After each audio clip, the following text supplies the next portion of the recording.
യേശുവിൽ ഏറ്റവും അനുഗ്രഹീതരായവരെ, ഇന്ന് വെള്ളിയാഴ്ചയാണ്. ധാരാളം ആളുകൾ പ്രാർത്ഥനയോടെ വചനം കേൾക്കുന്ന, ആരാധിക്കുന്ന, സത്യത്തിലും ആത്മാവിലും ആരാധിക്കുന്ന ഒരു നല്ല ദിവസമാണ്. ദൈവം ഒരുക്കിയ ഓരോ സമയത്തിനും ഓരോ ശുശ്രൂഷകൾക്കും എല്ലാ മഹത്വവും അങ്ങേക്ക് നൽകുന്നു. ഒരു വാക്ക് നിങ്ങൾക്ക് വേണ്ടി പ്രാർത്ഥിക്കട്ടെ. ആദ്യമേ തന്നെ ഡെയിലി ബ്ലെസ്സിങ്ങിൽ വചനം കേൾക്കുന്നവരുണ്ട്. ഈ വചനം അനേകരുടെ ജീവിതങ്ങളിൽ എത്തിച്ചു കൊടുക്കുന്നവരുണ്ട്, ഷെയർ ചെയ്യുന്നവരുണ്ട്.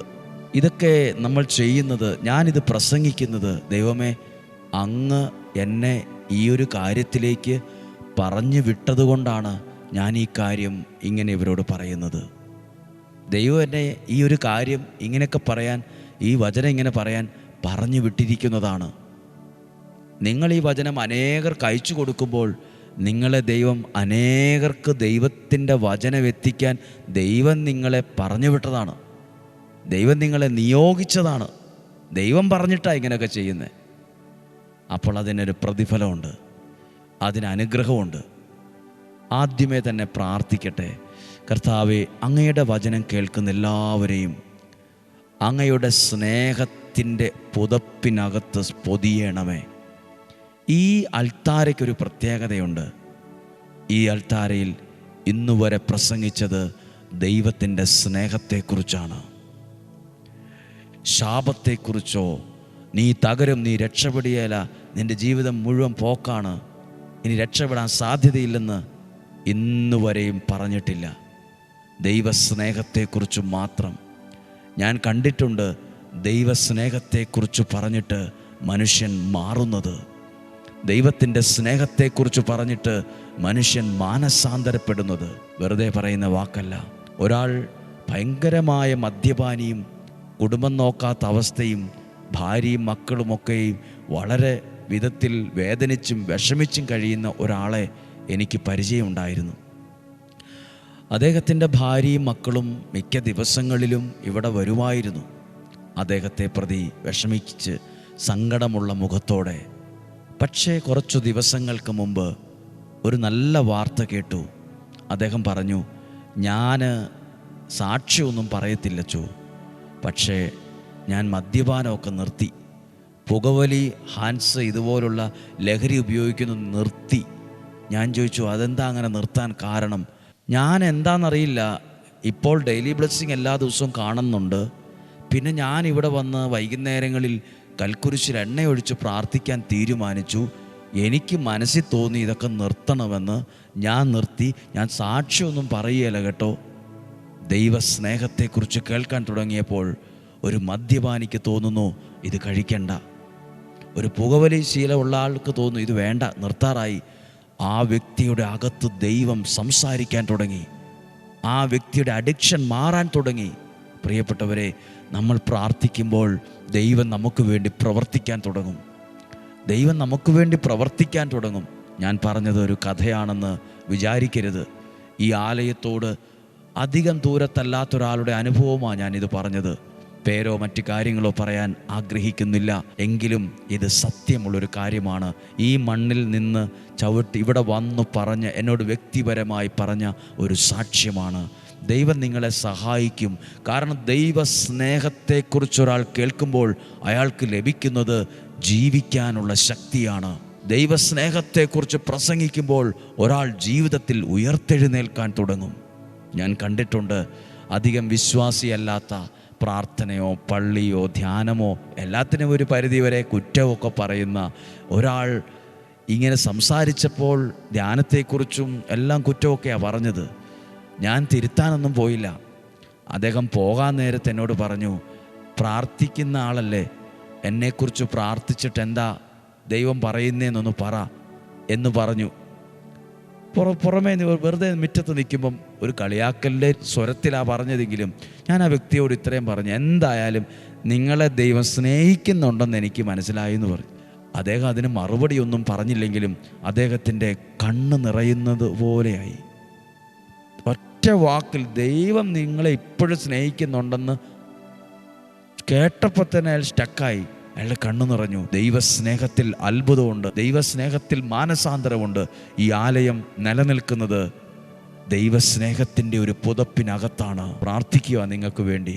ദൈവസ്നേഹത്തിൻ്റെ ചൈതന്യം നിങ്ങളുടെ കുടുംബങ്ങളിൽ, നിങ്ങളുടെ വ്യക്തി ജീവിതങ്ങളിലെല്ലാം നിറയട്ടെ. എത്ര പാപിയായിരുന്നാലും, എന്തേറെ തെറ്റുകുറ്റങ്ങൾ ഇന്നുവരെ ജീവിതത്തിൽ സംഭവിച്ച ഒരാളായാലും നിങ്ങളോട് പറയട്ടെ, still God is loving U. ദൈവം ഇപ്പോഴും നിന്നെ സ്നേഹിച്ചു കൊണ്ടാണ് ഇരിക്കുന്നത്.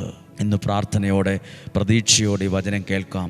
സുഭാഷിതങ്ങളുടെ പുസ്തകം 22-ാം അധ്യായം 4-ാമത്തെ വാക്യം. സുഭാഷിതങ്ങൾ 22:4. ശ്രദ്ധയോടെ കേൾക്കേണ്ട, മനസ്സിലെന്നും സൂക്ഷിക്കേണ്ട, പറ്റുവാണെങ്കിൽ എഴുതി ഭിത്തിയിൽ ഒട്ടിക്കേണ്ട ഒരു നല്ല വചനമാണ്. വിനയത്തിനും ദൈവഭക്തിക്കുമുള്ള പ്രതിഫലം. വിനയത്തിനും ദൈവഭക്തിക്കും അപ്പോൾ എന്തുണ്ട്? പ്രതിഫലമുണ്ട്. വിനയത്തിനും ദൈവഭക്തിക്കും, വിനയത്തിനും ദൈവഭക്തിക്കും. നമ്മളെ ചിലർ കളിയാക്കും.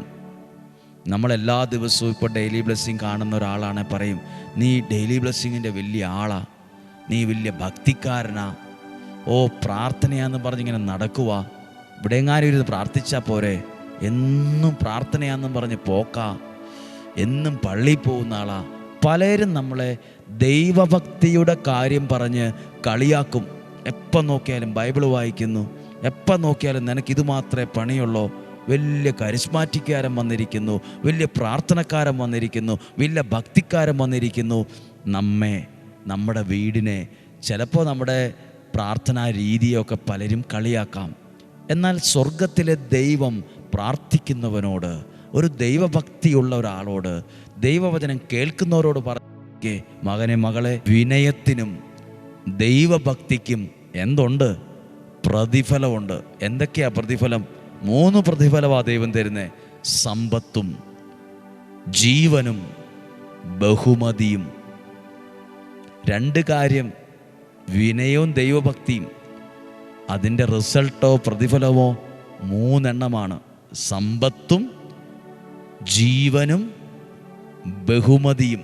ബഹുമാനം, സമ്പത്ത്, ജീവൻ, ബഹുമതി. എന്തിനുള്ള പ്രതിഫലമാണ്? വിനയത്തിനും ദൈവഭക്തിക്കും. ദൈവഭക്തിക്ക് പ്രതിഫലമുണ്ട്. നമ്മൾ ദൈവവചനം അനേകർക്ക് അയച്ചു കൊടുക്കുമ്പോൾ പലരും നമ്മളെ കളിയാക്കും. ദിനം പ്രതി നമ്മൾ പ്രാർത്ഥിക്കാൻ പോകുമ്പോൾ നമ്മളെ പലരും കളിയാക്കും. ചിലർ മാത്രമേ നമ്മളെ നല്ലതാണെന്നൊക്കെ പറയത്തുള്ളൂ. പക്ഷെ സ്വർഗത്തിലെ ദൈവം വിനയത്തിനും ദൈവഭക്തിക്കും കൊടുക്കുന്ന ഗൗരവം കണ്ടോ? അതിൻ്റെ പ്രാധാന്യം കണ്ടോ? മനുഷ്യൻ്റെ കളിയാക്കലുകൾ കേട്ട് ദൈവഭക്തി കളയല്. മനുഷ്യൻ്റെ വ്യർത്ഥ വാക്കുകൾ കേട്ട് എല്ലാം എടുത്തെറിഞ്ഞ് കളയല്. വിനയത്തിനും ദൈവഭക്തിക്കും പ്രതിഫലമുണ്ട്. നിങ്ങൾ ചിലപ്പോൾ കയ്യിൽ പ്രാർത്ഥനയോടെ നടക്കുന്ന ഒരാളായിരിക്കും, പ്രാർത്ഥിക്കാൻ പോകുന്ന ഒരാളായിരിക്കും, ഒരു ശുശ്രൂഷക്കാരനായിരിക്കും, അല്ലെങ്കിൽ ദിവസവും വചനം വായിക്കുന്ന ആളായിരിക്കും, വചനം എഴുതുന്ന ആളായിരിക്കും, നിങ്ങൾ വീട്ടിൽ ആത്മീയ കാര്യങ്ങൾ കേൾക്കുന്ന ഒരാളായിരിക്കും. ഇതിനെല്ലാം പ്രതിഫലമുണ്ടെന്ന് ഏതോ മനുഷ്യനെഴുതിയ കഥയിലെ 2 വാക്കുകളല്ല, ഇന്നും ജീവിക്കുന്ന ദൈവത്തിൻ്റെ വചനത്തിലെ, വേദപുസ്തകത്തിലെ, ജീവൻ്റെ പുസ്തകത്തിലെ വാക്കുകളാണ്. വിനയത്തിനും ദൈവഭക്തിക്കും പ്രതിഫലമുണ്ട്. പ്രതിഫലം ഉണ്ടാകാൻ സാധ്യതയുണ്ടെന്നല്ല, ഒത്താൽ എന്തേലും കിട്ടുമെന്നല്ല, പ്രതിഫലമുണ്ട്. അതെന്തൊക്കെയാണ്? പണം കൊടുത്താൽ കിട്ടാത്ത പ്രതിഫലമാണ്. ഒരു സൂപ്പർ മാർക്കറ്റിൽ നിന്നും മേടിക്കാൻ പറ്റാത്ത പ്രതിഫലമാണ് സമ്പത്തും ജീവനും ബഹുമതിയും. ബഹുമതി എന്ന് പറഞ്ഞാൽ നമ്മളെ പലരും ബഹുമാനിക്കാൻ ഇടവരും. അതാണ് ബഹുമതി. നിന്നെ ദൈവം ബഹുമാനിക്കും. നല്ല ജീവിതം തന്ന്, നല്ലൊരു ജോലി തന്ന്, നല്ല ശുശ്രൂഷകൾ തന്ന്, നല്ല ആരോഗ്യം തന്ന്, നല്ല ബന്ധങ്ങൾ നൽകി നിന്നെ ദൈവം ബഹുമാനിക്കാൻ തുടങ്ങും.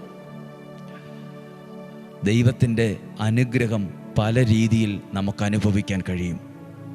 സമ്പത്തും ജീവനും ബഹുമതിയും. ആ വാക്കിൽ തന്നെ എന്തേരെ നിറവുണ്ടെന്ന് നോക്കിക്കേ. ഈ വചനം കേൾക്കുന്നില്ലേ? ഈ വചനം അയച്ചു കൊടുക്കുന്നില്ലേ? അത് സാധാരണ എന്തേലും ഒരു വീഡിയോ അയച്ചു കൊടുക്കുന്ന പോലെ അല്ല. അത് പവിത്രമായൊരു കാര്യമാണ്, ദൈവീകമായൊരു കാര്യമാണ്. അത് ആളുകൾ സ്വീകരിക്കുന്നുണ്ടോ ഇല്ലയോ എന്നുള്ളതല്ല. നിങ്ങൾ ഓർത്ത് നോക്കിക്കേ, ഡെയിലി ബ്ലെസ്സിങ്ങിൽ ആദ്യം കാണുന്നത് 3 ലക്ഷം 3.5 ലക്ഷമാണ്, പിന്നെ 4 ലക്ഷമായി, 5 ലക്ഷമായി, ഇപ്പോൾ 6 ലക്ഷത്തോളം ആളുകൾ ദിവസേന അത് കാണുന്നുണ്ട്. ചിലപ്പോൾ അത് 2-3 പേരായിരിക്കും. അങ്ങനെ ആണെങ്കിൽ 20 ലക്ഷത്തിലധികം ആളുകൾ ഓരോ ദിവസവും കാണുന്നുണ്ട്. അതിൻ്റെ അർത്ഥം എന്താണ്? അത് അനേകർക്ക് സമ്പത്തായും ജീവനായും ബഹുമതിയായും അനുഭവിക്കാൻ കഴിയുന്നത് കൊണ്ടാണ്. ഒരു പെൺകുട്ടിയുടെ സാക്ഷ്യം, സാമ്പത്തികമായി വലിയ ഉയർച്ചയിലുള്ള ഒരാളല്ല, മുന്നോട്ട് പോകാൻ വഴിയും അധികമായ വഴികളൊന്നും ഇല്ലാത്ത ഒരാൾ പ്രാർത്ഥിക്കുക, കർത്താവേ സ്കോളർഷിപ്പോടെ പഠിക്കാൻ പറ്റണേ. എഴുതിയിട്ടൊരു നിയോഗമാണ് ഈ പുണ്യസ്ഥലത്ത്. പ്രാർത്ഥിച്ചു. ഒരാഴ്ച മുമ്പ് എല്ലാവരുടെയും മുമ്പിൽ ആ പെൺകുട്ടി ഇങ്ങനെ വന്ന് പറഞ്ഞു, വേൾഡിൽ, ലോകത്തിൽ 15 പേർക്ക് സ്കോളർഷിപ്പുള്ളൂ. അതിലൊരാളായി ആ പെൺകുട്ടിയെ ദൈവം തിരഞ്ഞെടുത്തു. 1.5 കോടി രൂപ, ഇന്ത്യൻ മണി 1.5 കോടി രൂപയാണ് ആ ഗവൺമെൻറ്, ഇന്ത്യ രാജ്യമല്ല, വേറൊരു രാജ്യത്തിൻ്റെ ഗവൺമെൻറ് ഇന്ത്യൻ മണി 1.5 കോടി രൂപയാണ് സ്കോളർഷിപ്പായി ആ കുട്ടിക്ക് പഠിക്കാൻ കൊടുത്തത്. സന്തോഷത്തോടെ സാക്ഷ്യം പറഞ്ഞിവിടെ നിന്ന് കരയുന്നത് കണ്ട് ഈ വയനാട് സ്വദേശിയായ ഒരാൾ, അത് പ്രാർത്ഥനയ്ക്ക് ഉത്തരമാണ്. വിനയത്തിനും ദൈവഭക്തിക്കും പ്രതിഫലമുണ്ട്. ദരിദ്രനെ അവിടുന്ന് ധൂളിയിൽ നിന്ന് ഉയർത്തും, അഗതിയെ കുപ്പയിൽ നിന്ന് ഉയർത്തും. അതാ എഴുതിയിരിക്കുന്നത്. വിനയത്തിനും ദൈവഭക്തിക്കും പ്രതിഫലമുണ്ട്. ഇത് പവിത്രമായ കാര്യമാണ്, ദൈവീകമായ കാര്യമാണ്. സമ്പത്തും ജീവനും ബഹുമതിയും ദൈവം നിനക്ക് തരാൻ തുടങ്ങും. എന്നെ കേൾക്കുന്ന നിങ്ങൾ ആരെങ്കിലും സാമ്പത്തികമായി തകർന്നിരിക്കുവാണോ? ആകെ വിഷമിച്ചിരിക്കുവാണോ? പലരുടെയും മുമ്പിൽ നാണം കെട്ടല്ലോ, എനിക്കൊരു വിലയില്ലല്ലോ, എന്നെ ആരും പരിഗണിക്കുന്നില്ലല്ലോ. ഒരു പരാതിയും വേണ്ട. ദൈവം നിനക്ക് സമ്പത്തും ജീവനും ബഹുമതിയും തരും. സ്വർഗത്തിലെ ദൈവം നിനക്ക് ജീവനും ബഹുമതിയും സമ്പത്തും, ദൈവം തരുന്ന സമ്പത്തും ജീവനും ബഹുമതിയുണ്ട്. അതെനിക്ക് മതി. കർത്താവേ, സമ്പത്തും ജീവനും ബഹുമതിയും ഈ ജനത്തിന് കൊടുക്കണമേ. അങ്ങയുടെ ശുശ്രൂഷയെ സ്നേഹിക്കുന്നവരാണ് ഈ ജനം, അങ്ങയുടെ വചനത്തെ ഇഷ്ടപ്പെടുന്നവരാണ് ഈ ജനം, ഈ കുടുംബം. അനേകർക്ക് അങ്ങയുടെ വചനത്തെ ഈ പ്രിയപ്പെട്ട മക്കളാണ് അയച്ചു കൊടുക്കുന്നത്. ദൈവത്തെ അറിയാൻ, അങ്ങയെ അറിയാൻ ഇവരിലൂടെയാണ് അങ്ങയെ പലരും അറിഞ്ഞത്. ഇവർക്ക് സമ്പത്തും ജീവനും ബഹുമതിയും കൊടുക്കണമേ. ഈ പിള്ളേർക്ക് സമ്പത്തും ജീവനും ബഹുമതിയും കൊടുക്കണമേ. ദൈവം തരുന്ന അനുഗ്രഹം അനുഭവിക്കാൻ ഭാഗ്യം തരണമേ. ഈ വചനം കേൾക്കുമ്പോൾ നിങ്ങൾക്ക് മനസ്സിൻ്റെ അകത്ത് ഒരു സന്തോഷം തോന്നുന്നോ? ഒരു പ്രതീക്ഷ തോന്നുന്നോ? എന്നാൽ ദൈവം നിന്നിൽ പ്രവർത്തിച്ചു തുടങ്ങി. ഈ വചനം അയച്ചു കൊടുക്കുന്നവരും കേൾക്കണം. എന്തെങ്കിലും ഒരു വീഡിയോ, എന്തെങ്കിലും ഒരു പ്രോഗ്രാം അയച്ചു കൊടുക്കുന്ന പോലെ അല്ല ഇത്. അയച്ചു കൊടുക്കുമ്പോൾ നിങ്ങൾ പ്രാർത്ഥിക്കണം, കർത്താവേ, ഈ വചനം കേൾക്കുമ്പോൾ അങ്ങയെ അറിയാനും അങ്ങയോടടുക്കാനും ഈ പ്രിയപ്പെട്ടവർക്കത് കാരണമാകണമേ. നമ്മുടെ കർത്താവ് ഈശോ മിശിഹായുടെ കൃപയും പിതാവായ ദൈവത്തിൻ്റെ സ്നേഹവും പരിശുദ്ധാത്മാവിൻ്റെ സഹവാസവും നിങ്ങളോടുകൂടെ ഉണ്ടായിരിക്കട്ടെ, നിങ്ങളുടെ കുടുംബത്തിലുണ്ടായിരിക്കട്ടെ. ഒരു ദോഷവും വരാതെ ഈ ജനത്തെ കാത്തുകൊള്ളണമേ. ആപത്തോ അപകടങ്ങളോ ദുർമരണങ്ങളോ സംഭവിക്കരുത്. ഞങ്ങളുടെ ശരീരത്തിൻ്റെ അകവും പുറവും സൂക്ഷിക്കണമേ. സന്തോഷവും സമാധാനവും ദീർഘായുസ്സും ആരോഗ്യവും സ്വസ്ഥതയും തരണമേ. പ്രതീക്ഷ നിറയണമേ. നിരാശ മാറട്ടെ. ഇന്ന് ഏതെങ്കിലും കാര്യത്തിൽ ഭാരപ്പെട്ടാണോ പ്രാർത്ഥിക്കുന്നത്, ആ വിഷയത്തിൽ ദൈവം പ്രവർത്തിക്കും. ഒരു ചതിയിലും ഒരു വഞ്ചനയിലും പെടാതെ കാത്തുകൊള്ളണമേ. ഒരു ദോഷവും വരാതെ, ഒരു തിന്മയും വരാതെ, ഒരനർത്ഥവും വരാതെ എന്നെയും ഈ വചനം കേൾക്കുന്ന പ്രിയപ്പെട്ടവരെ നിന്റെ സുരക്ഷിത കരങ്ങളിൽ ഏൽപ്പിച്ചു തന്ന് പ്രാർത്ഥിക്കുന്നു. വചനം കേൾക്കുന്ന ലോകത്തിൻ്റെ വിവിധ രാജ്യങ്ങളിൽ വചനം കേൾക്കുന്ന ഓരോ വ്യക്തികളെയും, ഓരോ യുവതി യുവാക്കൾ, കുഞ്ഞുങ്ങൾ, ഈ ആലയത്തെ, എന്നെ, ഇവിടെയുള്ള വൈദികരെ, ഈ ശുശ്രൂഷയെ, ഈ ആലയത്തെ, 4 അതിരുകളെ ഒരു ദോഷവും വരാതെ, ഒരു തിന്മയും വരാതെ, ഒരു അനർത്ഥവും വരാതെ നിന്റെ സുരക്ഷിത കരങ്ങളിൽ ഏൽപ്പിച്ചു തന്നുകൊണ്ട് അനുഗ്രഹിച്ചു പ്രാർത്ഥിക്കുന്നു. ഇപ്പോഴും എപ്പോഴും എന്നേക്കും ആമേൻ. ദൈവം അനുഗ്രഹിക്കട്ടെ. നാളെ ശനിയാഴ്ച 5:30 തന്നെ വചനം കേൾക്കാൻ ഇടയാകട്ടെ. ദൈവം അനുഗ്രഹിക്കട്ടെ. നാളെ ഈ കാണുന്നതുവരെ ദൈവത്തിൻ്റെ സുരക്ഷിത കരങ്ങളിൽ ഞാനും നിങ്ങളും സുരക്ഷിതരായിരിക്കട്ടെ. ആമേൻ.